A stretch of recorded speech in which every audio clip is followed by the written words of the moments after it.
Welcome to math class. आज का हमारा टॉपिक है adding, multiplying positive negative numbers. अच्छा, सबसे पहले एक बात मैं आपको थोड़ा सा बता दूं कि जब आपके पास कोई सिंपल वे में इस तरह नंबर लिखा हुआ होता है जिसके साथ कोई साइन नहीं होता, इसका मतलब ये होता है कि इसके साथ पॉजिटिव साइन है।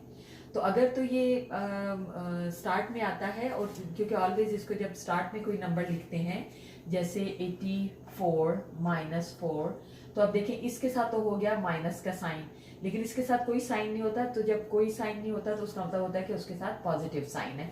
और ऑलवेज जब स्टार्टिंग नंबर होता है उसका अगर पॉजिटिव साइन जो है वो लिखते नहीं है, अगर कुछ भी नहीं लिखा हुआ तो इसका मतलब होता है कि इसके साथ पॉजिटिव साइन है।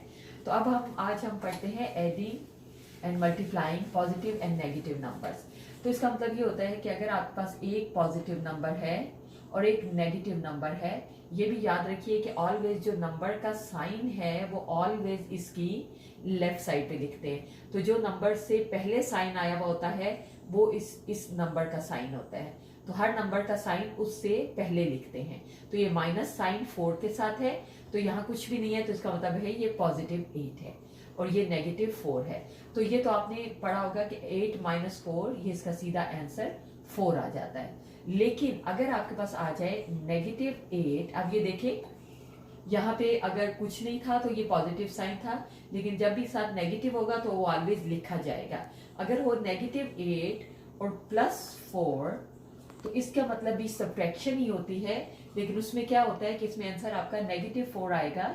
यानी जो बिग नंबर के साथ साइन होता है वो आपके आंसर में आता है। अब याद देखिए 8 बिग था, तो 8 - 4 ओनली 4 आया है, यानी कुछ भी नहीं लिखा हमने। इट मीन्स कि ये पॉजिटिव 4 है, क्योंकि 8 नंबर बिग था 4 से।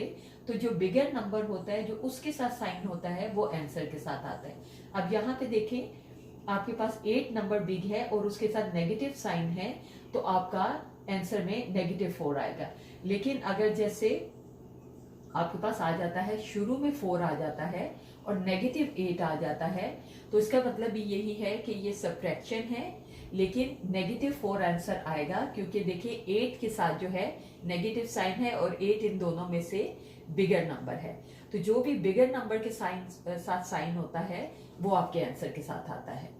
तो अब हम एक और एग्जाम्पल लेते हैं।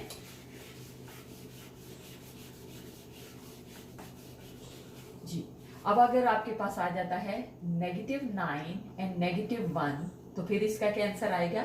अब देखिए आपके दोनों नंबर्स के साथ नेगेटिव साइन है, तो इसमें क्या होता है कि अगर आपके पास दोनों के साथ नेगेटिव साइन है, साइन तो नेगेटिव ही आएगा, लेकिन आपके नंबर्स जो हैं वो ऐड हो जाएंगे। 9 and 1 10, तो ये आपका जो आंसर है वो -10 आएगा।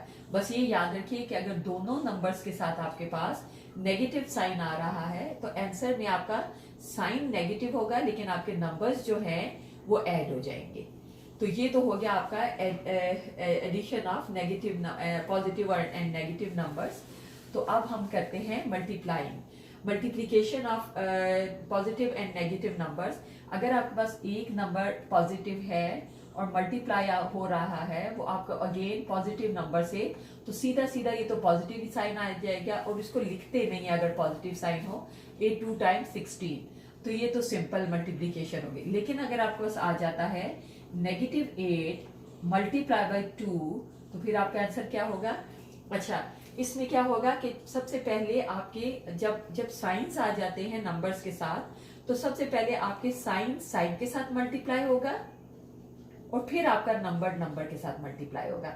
अब ये देखिए नेगेटिव साइन है और 2 के साथ पॉजिटिव साइन है, तो यहां मैं आपको बता देती हूं कि जब नेगेटिव साइन मल्टीप्लाई होगा पॉजिटिव के साथ तो आंसर इसका नेगेटिव आएगा।